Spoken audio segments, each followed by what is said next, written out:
The appointment of the ambassadors is based on careers and maintaining of national interest, Ministry of Foreign Affairs said. President Saleh Work Suud has appointed 27 ambassadors yesterday. In his weekly media briefing, spokesperson of the ministry Dina Mufti said the career is the major focus when it comes to appointing these ambassadors. Ethiopia has appointed close to 27 ambassadors abroad this week. The yardsticks for appointing these ambassadors is actually the following yardsticks are being considered. One is defending national interest and the capacity of these ambassadors in that regard. Career development is also the focus. Promoting the spirit of reform is also considered. Actually, career is a major focus when it comes to appointing these ambassadors. There will be different models of deployment as well. We will have resident ambassadors, non-resident ambassadors, and ambassadors with limited manpower as well. Otherwise, there is an intention of deploying all potentials of public diplomacy when it comes to promoting the national interest of the country. In general, the country will beef up its diplomatic representation through initiating and strengthening the role of Ethiopians in the diaspora as well. There will be different models of diplomats as well, he said, adding we will have resident ambassadors, non-resident ambassadors and ambassadors with limited manpower as well.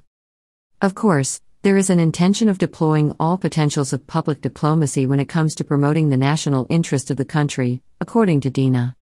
Furthermore, the spokesperson stated in general strengthening and promoting diplomacy through Ethiopians in the diaspora will also be good for the country. Last week, UK Minister for African Affairs paid a visit to Ethiopia, where the minister had met Prime Minister, His Excellency Dr. Abiy Ahmed, Minister of Finance and the Minister of State Affairs in the Ministry of Foreign Affairs.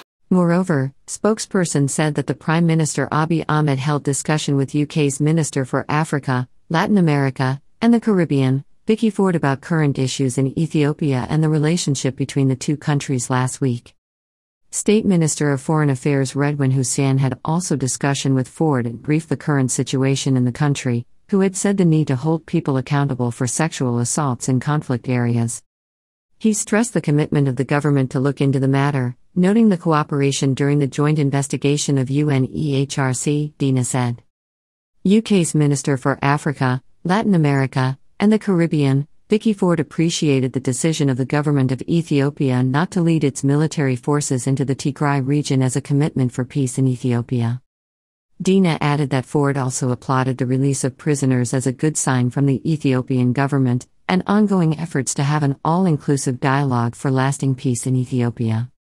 State Minister Ambassador Redwan Hussein had also discussion with the Regional Director of the World Food Programme, Michael John Denfer, regarding humanitarian support in Ethiopia last week. World Food Programme has plans to provide 700 tons of food aid in Ethiopia, including affected people in the Amhara and Afar regions, it was indicated.